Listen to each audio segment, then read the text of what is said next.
बांग्लादेश से आया मेरा दोस्त दोस्तों सलाम करो रात को कहवा पियो दिन को आराम करो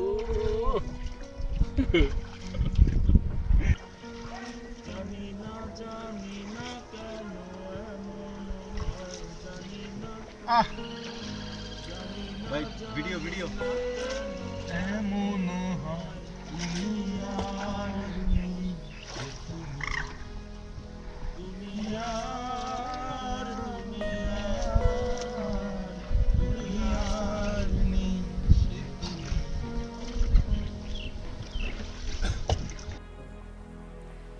ইতিহাস থেকে বলি, দিল্লির সুলতান তখন মোগলরা।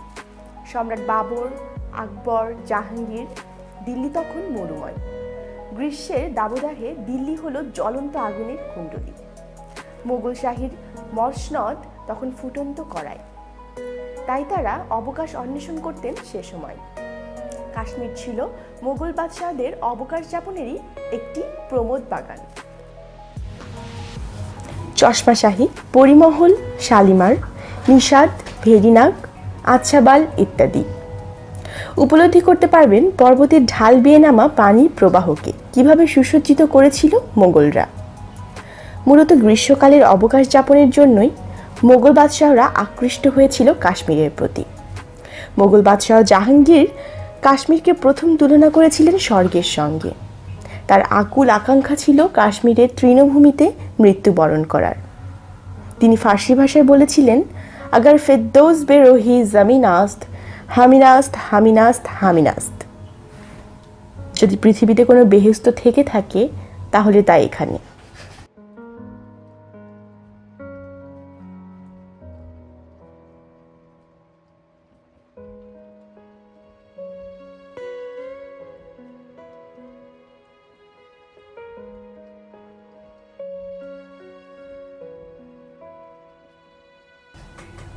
হিমালয়ান পর্বতমালার দুটি রেঞ্জের মধ্যবর্তী একটি উপত্যকা মূলত কাশ্মীর। 135 কিলোমিটার দীর্ঘ আর 32 কিলোমিটার প্রস্থের এই উপত্যকার একপাশে হিমালয়ের মাঝারি পর্বতমালা, অন্য পাশে সুউচ্চ পর্বতমালা। মাঝখান দিয়ে বয়ে গিয়েছে ঝিলাম নদী। দক্ষিণে অনন্তনাগ, শোপিয়ান, কুলগাম ও পুলওমা। মধ্যখানে বাডগাম ও গ্যান্টারবাল ও শ্রীনগর এবং উত্তরে বারমুলা, বান্ডিপুরা ও কুপওয়ারা। এই 10টি প্রশাসনিক জেলায় বিভক্ত এই উপত্যকা। ভৌগোলিকভাবে 3 ভাগে ভাগ করা হয়, সেন্ট্রাল, নর্থ ও সাউথ। পুরো জম্মু অ্যান্ড কাশ্মীরের মোট জনসংখ্যা 1,25,00,000। কাশ্মীর উপত্যকার জনসংখ্যা প্রায় 53 লাখ। যেভাবে যাবেন কাশ্মীরে। কাশ্মীর যেতে হলে ঢাকা থেকে আন্তর্জাতিক বিমানে প্রথমে যেতে হবে দিল্লি ইন্দিরা গান্ধী আন্তর্জাতিক বিমানবন্দরে অথবা ঢাকা থেকে কলকাতা। পরে সেখান থেকে ডোমেস্টিক বিমানে জম্মু অথবা শ্রীনগর বিমানবন্দরে যাওয়া যাবে। কলকাতা থেকে সরাসরি শ্রীনগরে কোনো ফ্লাইট নেই, তাই দিল্লি হয়ে যেতে হয়। তবে ঢাকা, কলকাতা, দিল্লি, শ্রীনগর এভাবে ভেঙে ভেঙে গেলে খরচ কম হয় তুলনামূলকভাবে।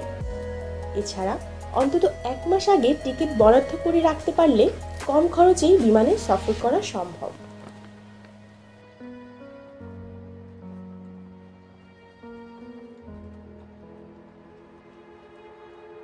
শ্রীনগর বিমানবন্দরে অবতরণের আগে জানালা দিয়ে চোখে পড়বে পর্বতের চূড়ায় চিকচিক করা সাদা তুষার।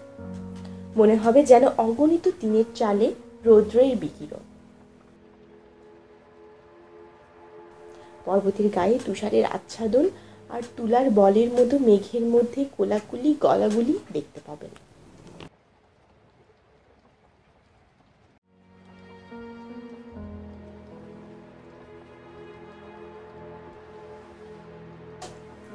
কতদিন কোথায় বেড়াবেন? ঢাকা থেকে কাশ্মীর বেড়াতে হলে অন্তত 9 থেকে 10 দিন সময় নিন। 4 থেকে 5 দিন যাবে পথে পথে, বাকি সময়টুকু বেরিয়ে নিন আপনার মনের মতো করে। দেখে নিন প্রকৃতির একান্ত কাছে বসবাস করা মানুষগুলোর জীবনাচরণ। সাধারণত বিভিন্ন প্যাকেজের অধীনে পর্যটকদের নেওয়া হয় পেহেলগাম, গুলমার্গ, সোনমার্গ আর শ্রীনগরের ডাল লেকের চারপাশে অবস্থিত মোগল গার্ডেন ও হজরতবাল মসজিদ।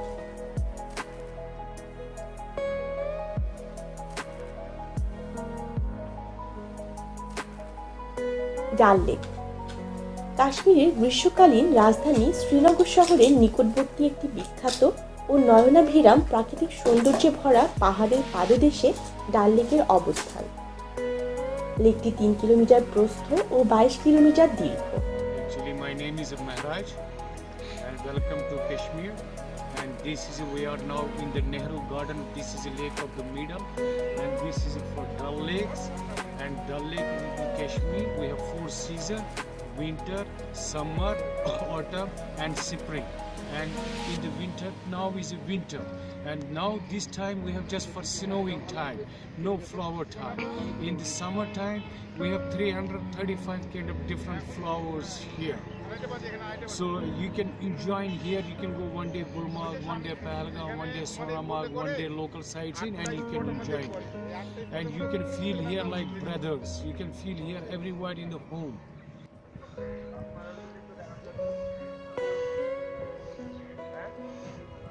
বলতে গেলে নৈসর্গিক সৌন্দর্যের লীলাভূমি। পাহাড় বেষ্টিত ডাল লেকের রূপ আপনাকে মুগ্ধ করবে। শীতকালে আশেপাশের পাহাড়গুলো যেন সাদা আর সাদা। দু চোখে যেদিকে তাকাবেন সেদিকে শুধু বরফে ঢাকা পাহাড় অথবা শিকারা ভাসা ডাল লেক চোখে পড়বে। লেকে ভাসমান শিকারা, হাউসবোট, দোকান, হোটেল আপনাকে নিয়ে যাবে এক অজানা জগতে। লেকের পানি প্রচণ্ড ঠান্ডা। লেকের পাড়ে বিশাল আকৃতির চিনার ও পাইন গাছ এখানকার সৌন্দর্য বাড়িয়ে দিয়েছে। শীতকালে লেকে প্রচুর অতিথি পাখির দেখা পাওয়া যায়। প্রচণ্ড শীতে আপনি এখানে কাবু হয়ে যাবেন। শালিমার বাগ শ্রীনগর শহর থেকে প্রায় 15 কিলোমিটার দূরে শালিমার বাগ অবস্থিত। মোগল সম্রাট জাহাঙ্গীর তার স্ত্রী নূরজাহানের জন্য এটি তৈরি করেছিলেন। বাগানটি 539 মিটার দৈর্ঘ্য এবং 182 মিটার প্রস্থ। বাগানের মধ্যে ঝর্ণাধারা, নানান প্রজাতির ফুল গাছ, ফল গাছ, বিশাল আকৃতির চিনার ও পাইন গাছের প্রাকৃতিক সৌন্দর্য সত্যি অসাধারণ। দেখতে খুব চমৎকার লাগে। পুরো বাগান শীতকালে বরফে আচ্ছন্ন থাকে, বসন্তকালে বাগানটি ফুলে ফুলে ভরা। গুলমার্গ শ্রীনগর শহর থেকে 50 কিলোমিটার দূরে আজব পাহাড়ের চূড়ায় গুলমার্গ অবস্থিত।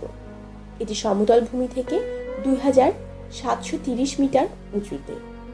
যেদিকে তাকাবেন শুধু বরফ আর বরফ, অপরূপ সৌন্দর্য। প্রকৃতি তার সব রূপ এখানে ঢেলে দিয়েছে। বড্ড বেশি সুন্দর।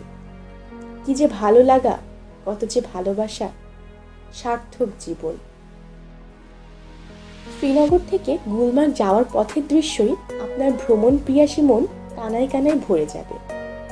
ঘর বাড়ি, গাছপালা, ফসলের জমি সবকিছুই বরফের নিচে শীতকালে ঢাকা পড়বে।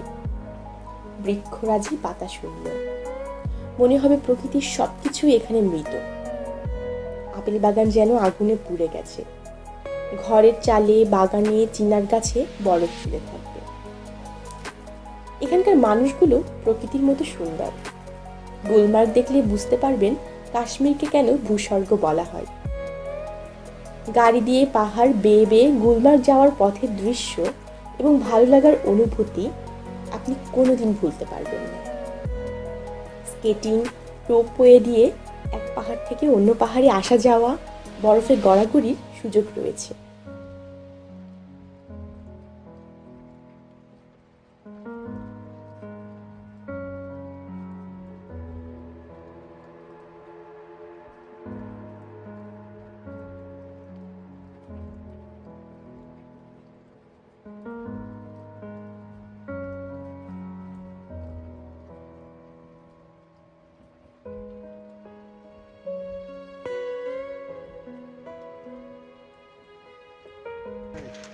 Okay.